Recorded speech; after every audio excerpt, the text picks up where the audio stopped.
Hi everybody, welcome to the webinar. If someone can write in the chat to let me know if you're there.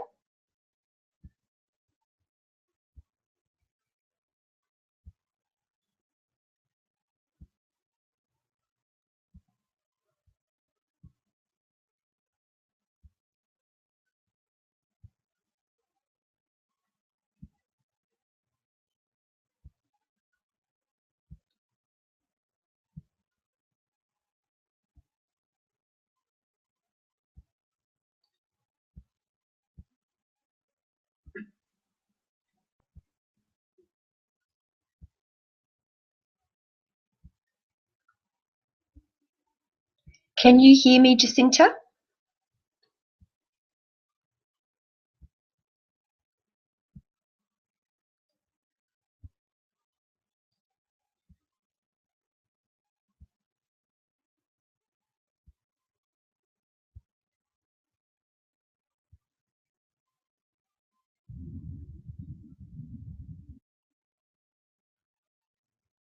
Oh, wonderful. Thank you, Bud. Thank you, Jacinta. Thank you, Adam. Great. So I've got the chat working and I've got the sound working. So can you just let me know, can you see a screen? Yes, the screen is blurry. Yes, that's definitely a downside, particularly if you have low data. So if you're in Roxby, the screen will be blurry. Yes, screen is blurry for Adam as well. Okay. Yes, it's a downside to Webinar Jam for sure, is a blurry screen. So anyway, we're going to soldier on. Apologise for that. So let's just check our numbers. We have 13 people on, which is great. We'll just give a little bit more time for anybody else who's jumping on. Lizzie's there.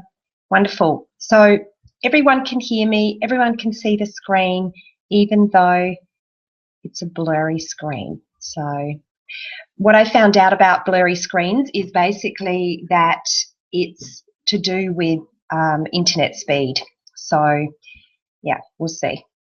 Okay, well, let's get started. I'll just pull up my PowerPoint presentation. So thank you so much for joining me for this training session. What I want to talk about today is running a home business. Now, I've been very fortunate that I've actually been running a home-based business for 19 years. So when I first graduated from physiotherapy, I went out to work for a private practice, and that was a traditional kind of job. So I would leave home, drove my car into North Adelaide, find a park, go into the building, and I would treat people one after another. I'd have to go out periodically and move my car, and eventually it would be time for me to go home again. So that was the traditional job when I worked for somebody else as a physiotherapist. But when I started my business Safe Work practice, it was a completely different concept. What I was doing was actually offering employers an opportunity to allow their employees to be safer, which meant that all of my billable hours were actually out on the road going to different employment places. So from nursing homes to hospitals to factories to office spaces. So I really ran the business from home, even though my clients didn't come to my home. So very similar to the home business that you're running right now. So I was able to run this business with employees by just using my computer at home, my internet at home, my phone and my car.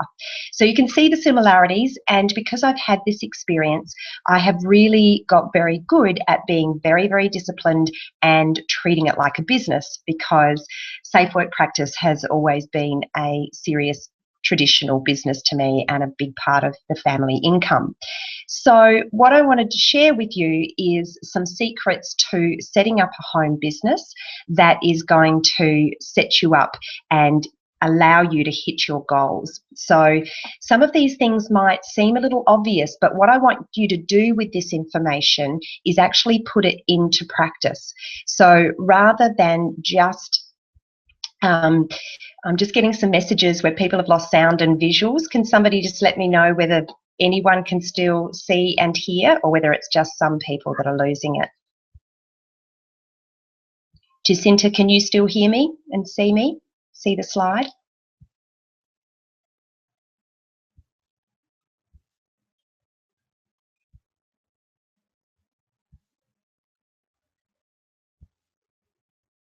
Great, Adam. Thanks very much. Okay, wonderful. Penny extraordinaire. All right. So let me share some tips with you. But what's really important about getting the best out of this training is actually using it. So it's all very well to get on these training sessions and think, isn't that interesting? But what I want you to do is when you hear something and you're honest with yourself and you know you're not consistently doing it, I want you to write it down and actually make a change. Now, if there's quite a few things you need to change, I suggest that you change one thing at a time, because if you are going to change too many things at once, you may actually find that it's too overwhelming and you don't actually keep up with any of it. So the first thing that you need to do, if you haven't done it already, is designate a workspace. Now, you may not have the privilege of having a room set up as an office, and that's okay. So if you can't have a whole room as your office, at least create a space that is your workspace. So this is really, really important. And the reason it's important is because your subconscious mind will know to focus and work if you routinely do that in a certain space. So it will literally be like when you sit down in that designated area, you will be ready for work. It's a little bit like if you go for a massage. As soon as you get up onto that massage table, before the masseuse even touches you, you relax because your body knows that this is the place to relax. So it's really important for you to have that workspace, and that's always where you work. Now, if possible, you want to set up that space so that there is the option for privacy. It's going to be a lot easier for your calls, particularly if you're sharing your living spaces with other people while you're working. So sit down with your family members and work out a way that you can have a private workspace so that you can get on the phone and do your work professionally, as if you were actually going to an office and paying rent for that office. Keep your space tidy. This is so important because if you have physical clutter around you, you will have clutter in your mind. And the clutter in your mind will make it harder for you to focus. So I want you to have a look at your workspace right now and have a look if it's a mess or whether it needs a tidy up, and just make a note that that's something you're going to do when you get off the call. The other thing is being organised. So is everything just in one pile, or do you have an in tray for your to-do things? Do you have everything filed? You know, if you really had an office and you were treating it like a business, then there would be a place for everything. You would keep track of your business expenses, your income, any sort of paperwork that needs to be filed away, kept for your tax returns. So get organised and treat it as though you are running a business in a paid-for office. You want to also enjoy the time that you're in this workspace. So set up your workspace to match your personality.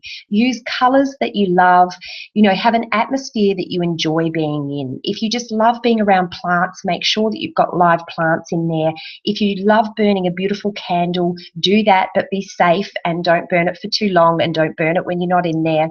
If you're not distracted by some quiet music in the background, then you can definitely do that and have some nice music playing, whatever you need to get you into a really great inspired mood. Good lighting is really important. You absolutely want to have a window to your space so that you can get as much natural light as possible. And as you grow in your business, there's a very good chance that you'll end up doing videos and you'll be doing Zoom meetings. So lighting is everything so that you can become a leader in your business. Make sure that you're comfortable. So I will put my physiotherapy hat on for a moment. I really recommend buying a decent office chair so that you're sitting with a good posture. If you're just sitting in a standard chair that doesn't give you any lumbar support, you will get sore and you will get tense, and then the whole experience won't be as enjoyable and you'll start to avoid it. So if you can't afford an office chair, then just get a small hand towel and roll it up and put it in the small of your back, so just behind your waist, or a small cushion so that you've got nice support and you're able to sit right back in the chair and you're supported by the back support of the chair. The next thing that's really important is that you clock on. Okay, so this is key. And I know that there's so many of you who don't do this. So if you had a job, you would have to clock on when you start and clock off when you finish. Now, I don't care if you're only going to work 5 hours a week and it's going to be a different 5 hours every week to suit your schedule. Put it in your diary, the start time and the finish time, and clock on when you said you would. You wouldn't just turn up to work whenever you feel like it. So you're the boss of yourself. So do what your boss says and be a good boss. You want to move around every 45 minutes. So even if you're sitting at your workstation and you're set up comfortably, your focus won't last longer than 45 minutes. I'll talk about focus more in a minute.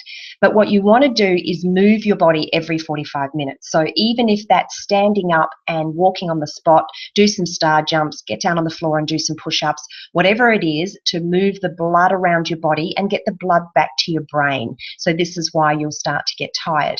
Make sure, of course, that you've got plenty of water on your desk so that you can keep having those water breaks. Stop for short meal breaks and don't eat at your desk.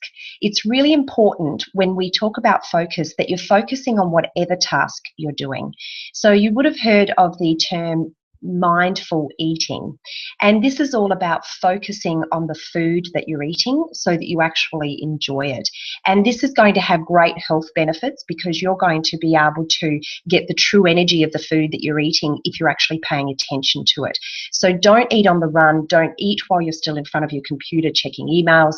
Actually take a break to have some food and make sure that it's nutrition.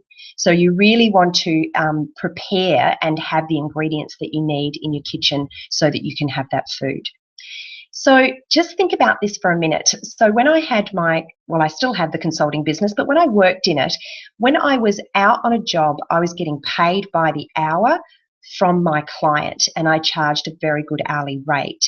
So I want you to ask yourself, how much would you pay yourself right now if you were consulting for yourself?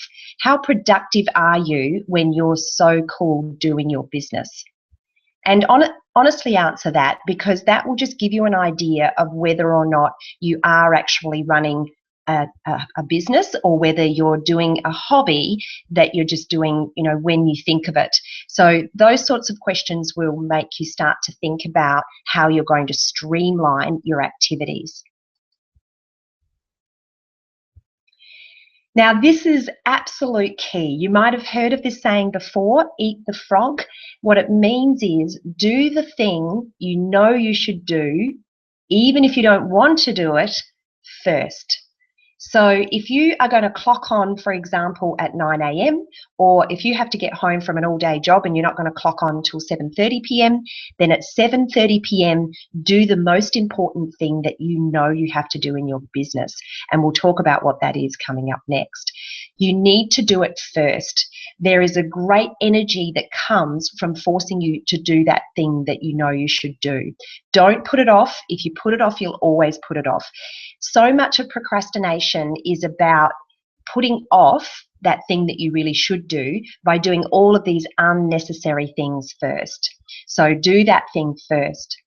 And to get the energy to do the thing, do the thing. So, sometimes we're waiting to feel like it. I just don't have the energy to do it. I'm just not in the right frame of mind.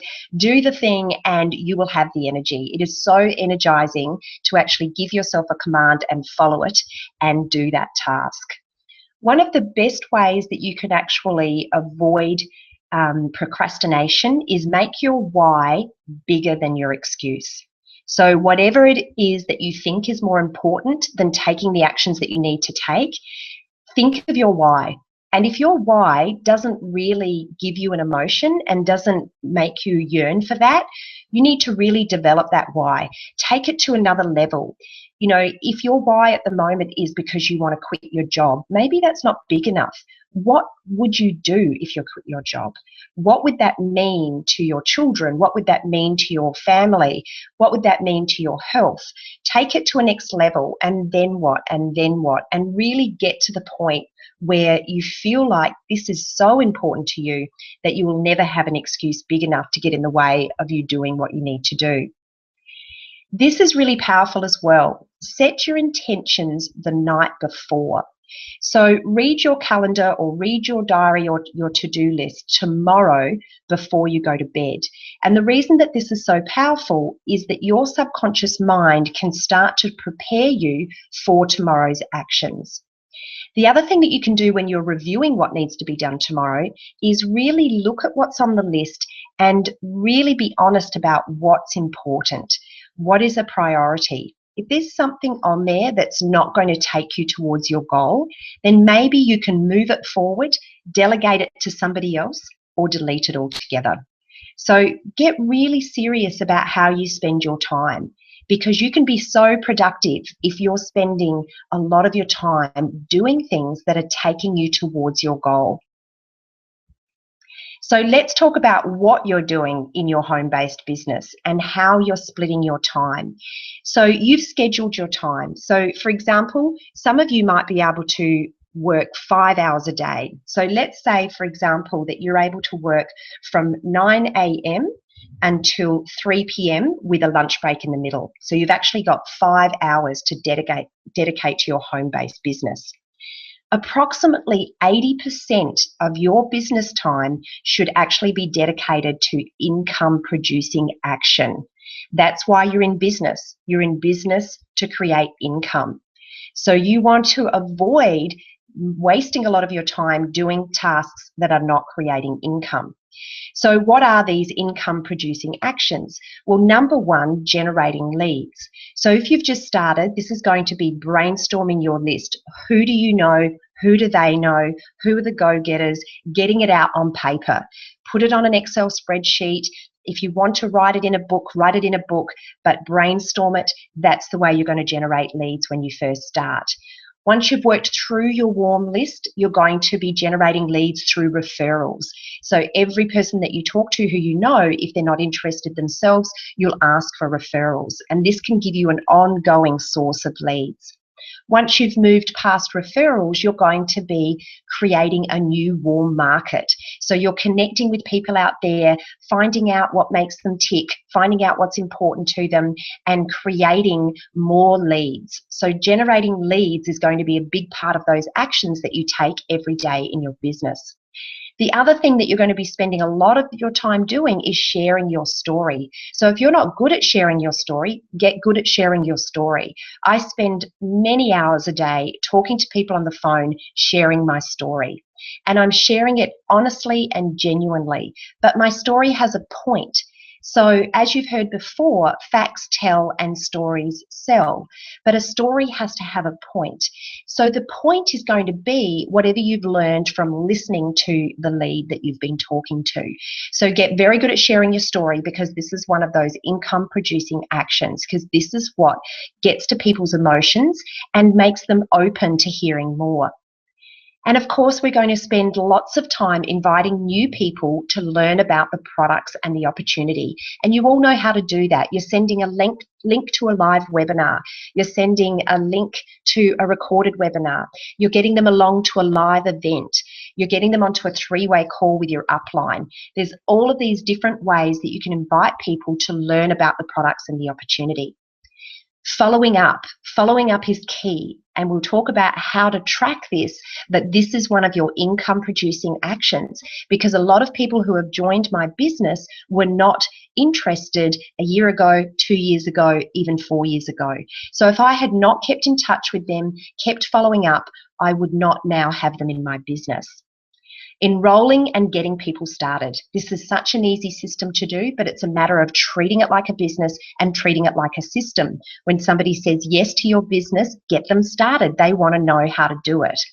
And 3-way calls and launching your team. So if you already have a team, this is income producing action with your team. 3-way calls. If you are Sapphire and above, you are available to your team for 3-way calls. Now, a 3-way call is not intimidating as the expert if you haven't done it before. The key is that you are going to share your story and your success, and you're going to answer their questions.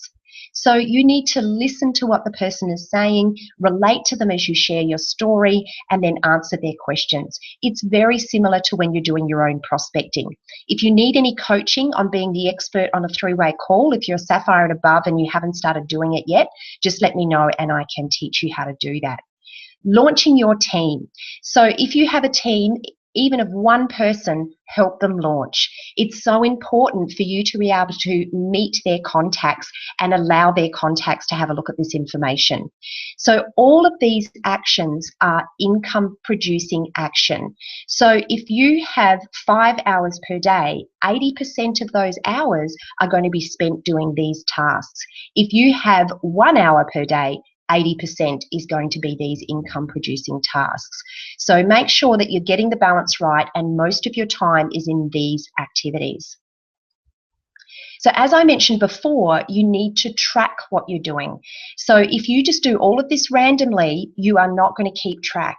If you were paying to rent an office, you would keep good records. You would have a filing system. You would have a customer relations management system, which is as basic as having a list of the people that you're talking to and notes against that list so you know exactly what you're up to.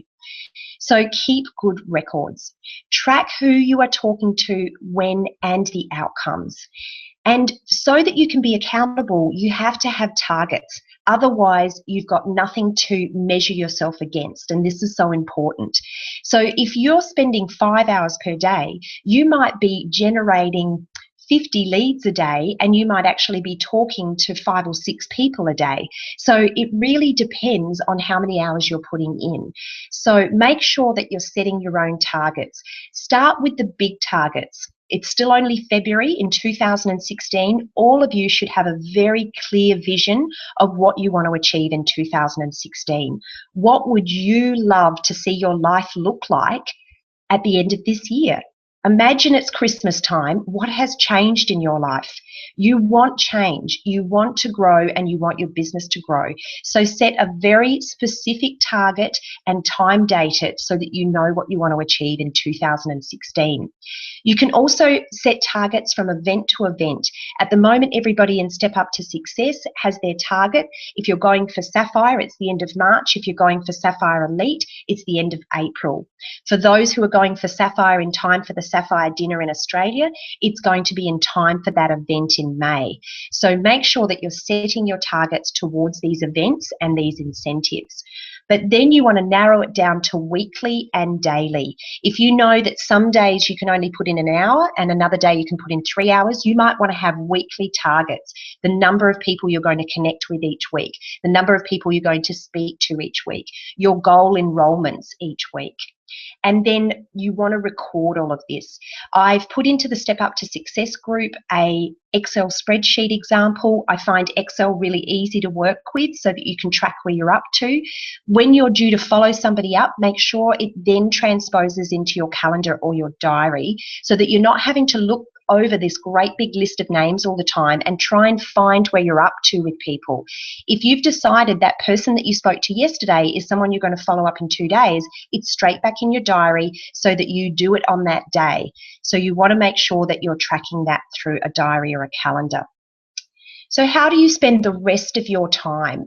Now, the percentage here will be larger than this if you can put this in with the rest of your life. So this is going to be 10% if this is part of your business time, but this is also sometimes things that you can do outside of your business time.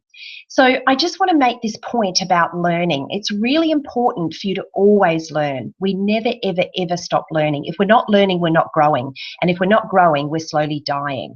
So make sure that you're always learning. We can never, ever, ever know enough. Now, the way that we learn, think back to when you learnt how to ride a bike. If you sat here and watched a training session on me teaching you how to ride a bike, you wouldn't be able to ride a bike. You have to actually try it yourself. And it's exactly the same with what I'm teaching you now, and it's the same with all of the training webinars that you get on.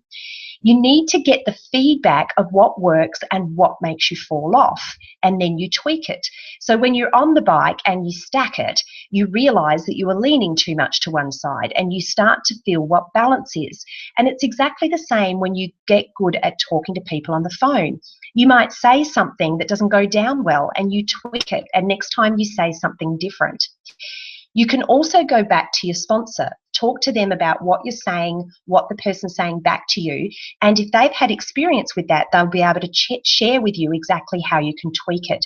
But this is the best way to get value from your sponsor or your upline, is by actually going out there and doing the work and then coming back for feedback so that you can tweak your performance. You also want to make sure that you're tapping into some form of personal development. So if you're not doing it already, get into the routine of audios and books every single day, and also understanding and knowledge of the industry and, of course, the techniques around this industry. But the personal development in particular is an absolute must. What we do in this industry, you can absolutely learn and pick up from little things that people say, but you must be putting it into action. And of course, that's the same for personal development as well. You know, it's all nice in theory to understand the law of attraction. What you put out is what you get back. But if you just go and yell at the neighbour and just forget about the fact that you just learnt that, then you're not putting it into practice, you're not learning, and you're not growing. So the other 10% of your time is supporting your team. Now, this does not include launching them and doing three-way calls. They are also income-producing activities. But there's a very good reason why a very small percentage of your time is spent on supporting your team. And that is, give a man a fish and you feed him for a day. Teach a man to fish and you feed him for a lifetime. You are not helping your team by doing everything for them. They are in business for themselves, and for them to grow, they need to be given the tools and the training so that they can do it themselves. If you want to create residual income in your business, and if they want to do the same, we need to duplicate. And you are not duplicating if you're doing something for someone. Show them where to find the answers rather than giving them the answers. Now, sometimes it's quicker just to give them the answer. It's a real temptation to just do it for them because it's quicker than explaining. But if you put that little bit of effort into explaining to someone how to find the answer, then they're going to know forever, and they're going to do the same with their team members. So you're going to get duplication of that. If you do everything for your team members, you'll do it for their team members as well. So it won't just be your team, it'll be your whole organization. You will be helping people, doing things for people 7, 8 levels down.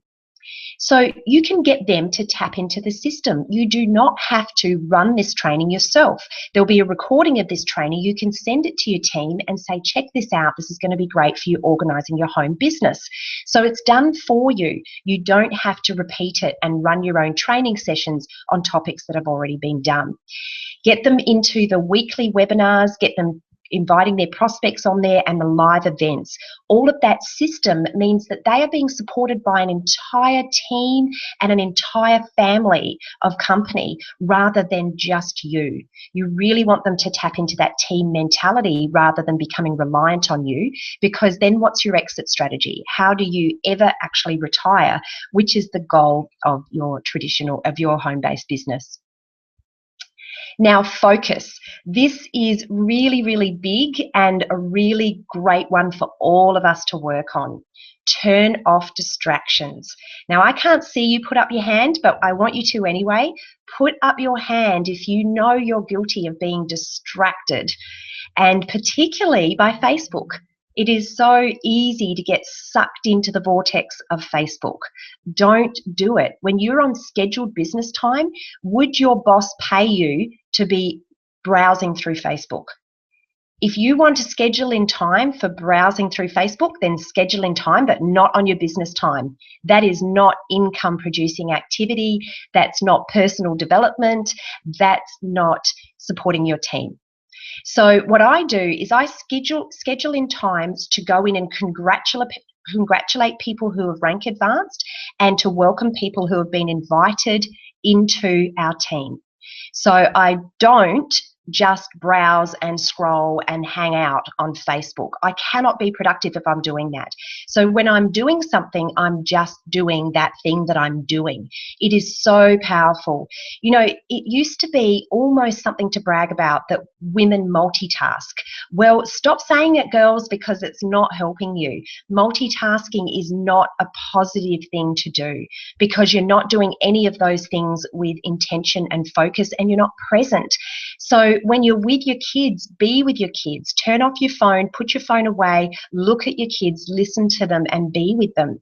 When you're in your business time and you're prospecting, just prospect. Don't get distracted and start focusing on other things.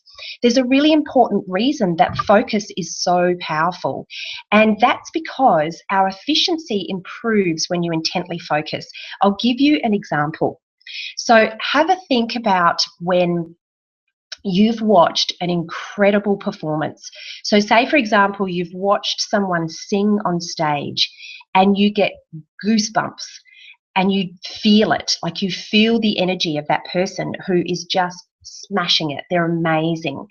It's because they are totally present. They are not distracted. They're not thinking about the washing they need to do at home. They're not wondering what the people in the audience are thinking about them. They are so focused on the task at hand, and that's why they are amazing. You literally can access a power so much greater than our own. It can be called a super consciousness if you are totally focused in the zone. You've heard people say in the zone. It's the same with athletes. They're in the zone when they're running that race and they beat their personal best. Apply it to working. When you're doing something, do it. If you're running a webinar, totally get in the moment. Focus on what you're talking about and just give 100%. If you're writing a PowerPoint presentation, do the same thing. If you are prospecting, do the same thing. If you're helping someone in your team, listen to them and stay focused. Just do one thing at a time. And practice makes perfect. It's really important to create habits and to practice, practice, practice.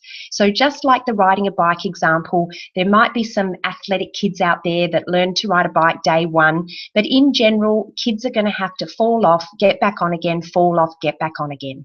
And we are going to experience that in our home-based business. We will try things, it's not so good, but we will get better and better and better. And it's part of the fun of challenging yourself and running a home-based business, is you're going to grow as a person and get better and better at your skills, which is communicating with people. It's communicating with your upline, your downline, your sideline, your prospects, your new enrollees. It's everyone. We're in a people business. So if you haven't read books about communicating with people, then read them. Get good at communicating with people, but practice. Just notice what you're doing, notice other people who are good at it, and get better and better at communication. Inspire yourself. You know, have you ever been to an event and you feel totally pumped and inspired by the end of the event? I got up this morning at 4:30 and did a 5 a.m. webinar, and I had someone message me to say that they were totally pumped after my webinar, which is fantastic. It's absolutely fantastic to be inspired by somebody else. But you are in business for yourself, and you have to inspire yourself. So start your day imagining your vision.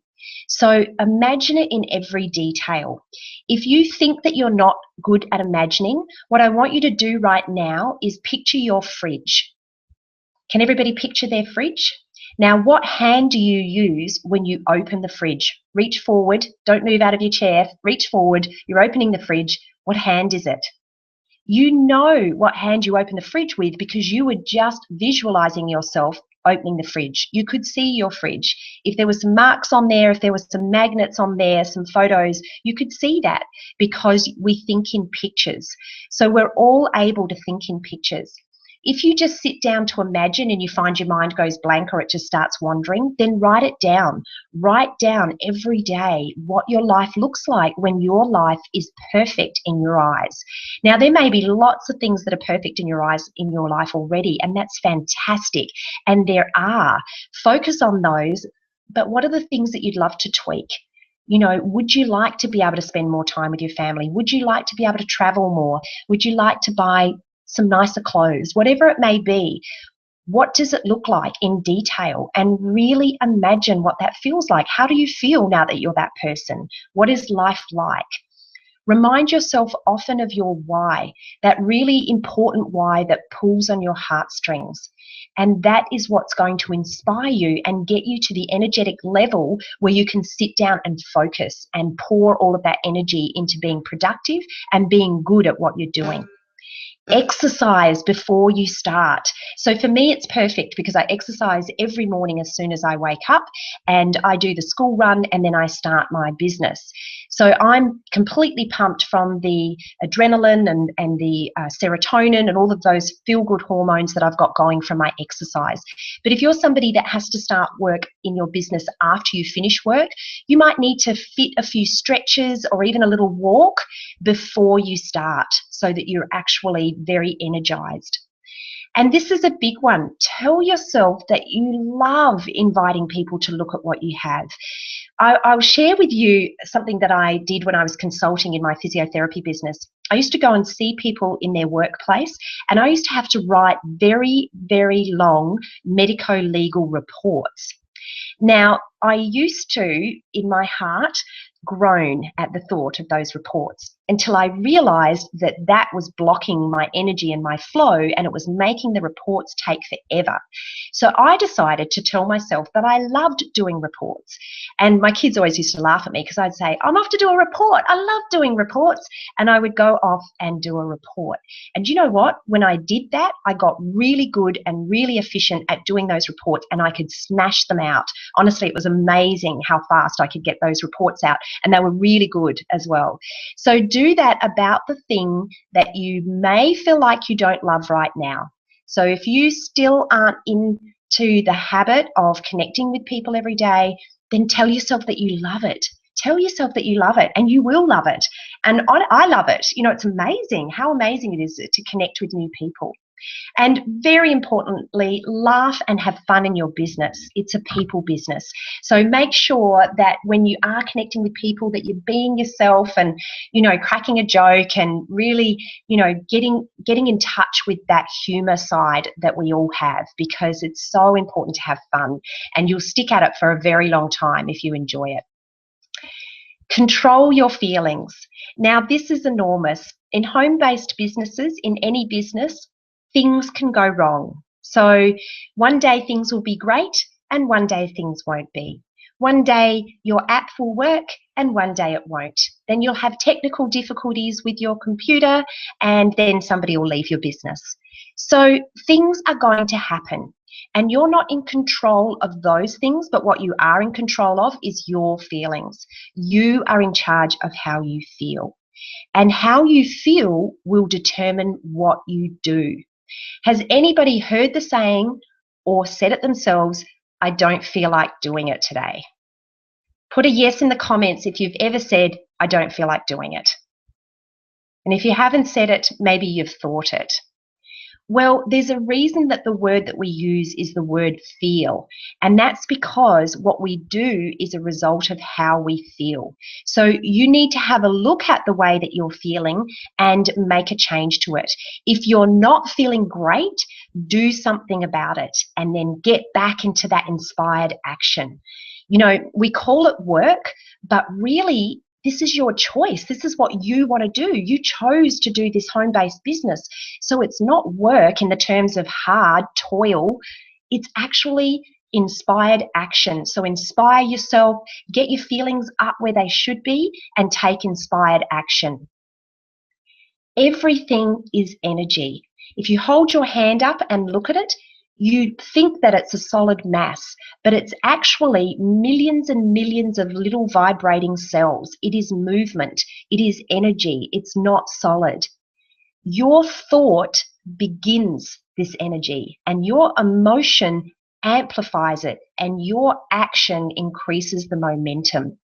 So if you're feeling flat, and if you're feeling like you're not going to take action, start with the right thoughts. Go back to your vision statement, go back to your why, then that will improve your feelings. And then when you've got that increased energy and you're feeling great about what you're doing, take action. It's the best time for you to take action. But we don't have to wait for this to happen. We can elicit this ourselves. We can make this a ritual and do this little process before we start any activity. Rhonda Byrne is one of my favourite authors, and her audiobook, The Power, has completely changed my life. And I know some of you on the call tonight, it's changed your life as well. She always sits down and writes out a list of all the things that she loves before she starts to write. That's where she gets her inspiration from, is she's on such a high frequency. She's so connected to the higher power because she's feeling so much love before she starts to take action. Imagine if you could get yourself in that state of love and joy before you started doing work in your business each day. Imagine how productive you'd be. Imagine how successful you would be. Imagine how drawn your prospects would be to you because they could feel that energy, just like you can probably feel mine right now. And I just want to end on this note. Read your goal card every day. Now, if you don't have a goal card, then just get yourself a card. It can be, I don't know what size you call it, bigger than a business card, a bit like those cards that you use if you were going to get up and do a speech and have some cards. And write your goal on there. And it needs to be in the present tense.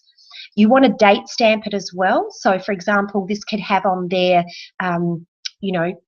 December 2017, for example, whatever it is, depending on the size of your goal. And a really great way to start a goal card, which is taught by Bob Proctor, is I am so happy and grateful now. So I am is very, very powerful because this is the thing that you have control over, is who you are. So start with I am. Now, this is just an example, but you can use anything. This will just help you write your card if you haven't written one already. I am so happy and grateful now that I am living the life of my dreams, surrounded by people I love, helping people around the world live a life they truly love. And as a result, I earn X dollars or more passive income each and every month. So it's specific. Put a dollar amount in there. If it scares you, just put it in there anyway, because it needs to be a specific instruction. So that's my information for you all today, and I'm sorry about the teething problems around Webinar Jam, but as Bud so kindly put in the comments there, if you find that it's dropping out, there's a blue button at the top of the screen and it just says reconnect. So you click on that reconnect button and that allows you to get back on. So if anybody has any questions, please pop them into the chat box and I can answer them for you now. But thank you so much for taking the time to get on. We've got 17 people on today, which is really great effort considering it's the middle of the day and a lot of people have to work. So awesome effort, everybody. Thank you, Adam. I appreciate the feedback. Thanks, Bud. Thank you, Tanya. Wonderful. Okay, well, it looks like there's no questions. So enjoy and share with your teams. You'll receive an email automatically tomorrow with the replay. Thank you, Penny. And so will the people in your team who have already registered. So if they didn't register, you're welcome, Lizzie. You will be able to just forward that on. Thanks, Catherine. Thanks, Keely. So, yeah, if you have trouble finding the link, it's just going to show up on my YouTube channel anyway. So I'll put it to public so that everybody can see it. Thanks, guys, and thanks for helping me test out Webinar Jam. Everybody have a great day.